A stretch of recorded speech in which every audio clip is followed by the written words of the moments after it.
मौलाना इलियास कादरी साहब ने एक बात बयान की कि मोटरसाइकिल पर डबल ट्रिपल सवारी से बचें, मोटरसाइकिल पे चिपक कर न बैठें कि कहीं ज़हन खराब ना हो। इस पर कुछ बदबख्त मजाक उड़ा रहे हैं।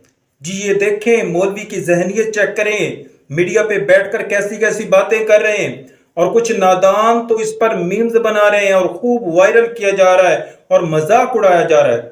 और जालिमों, वो एहतियात के हवाले से बात कर रहे हैं कि एहतियात करनी चाहिए। आजकल के माहौल से अनजान है आप। मुझे लगता है या तो आप अनजान हैं या फिर किसी को नीचा दिखाने के लिए जानबूझकर आप अनजान बनने का, ओवर स्मार्ट बनने का नाटक कर रहे हैं। हर तरफ आग लगी पड़ी है, आग। डेली बेसिस पे न जाने कितने वाकयात सामने आ रहे हैं, बच्चों के, नौजवानों के। ये सब किस लिए हो रहा है? एहतियात ना करने की वजह से, बड़ों की बातें ना मानने की वजह से। मैं ये नहीं कहता कि जो भी डबल ट्रिपल सवारी करें तो उनका ज़हन खराब होता है, लेकिन शैतान का क्या, वो तो किसी भी वक्त वसवसा पैदा कर सकता है। नबी करीम सल्लल्लाहु अलैहि वसल्लम ने इरशाद फरमाया कि जहां दो होते हैं वहां तीसरा शैतान होता है।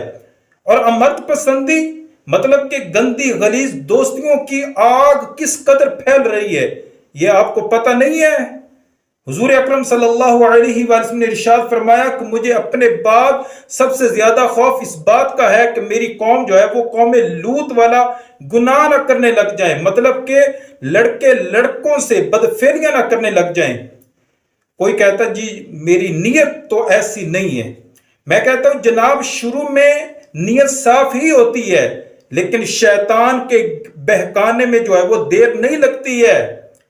हजरत अबू सईद खुदरी रजी अल्लाह अन्हु आप फरमाते हैं कि जो शहवत के साथ किसी से हाथ मिलाता है, गले लगता है, तो वो लूतिया है, यानी हजरत लूत अलैहिस्सलाम की कौम में से है।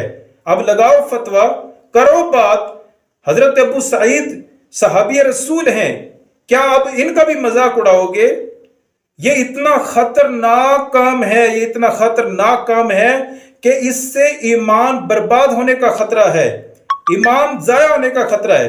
तो इसलिए मेरे भाइयों, एहतियात करें, बड़ों की बातों का मजाक ना उड़ाया करें। फिर भी मजाक उड़ाना उड़ाएं, अपनी आखिरत दुनिया बर्बाद करनी है करें। हम तो अल्हम्दुलिल्लाह एहतियात करते हैं, करते रहेंगे, बड़ों की बातों को मानते हैं, मानते रहेंगे। आप लाख हमारा मजाक उड़ाएं, दकियानूस कहें, हमें गंदी जहनियत वाला कहें, कुछ भी कहें,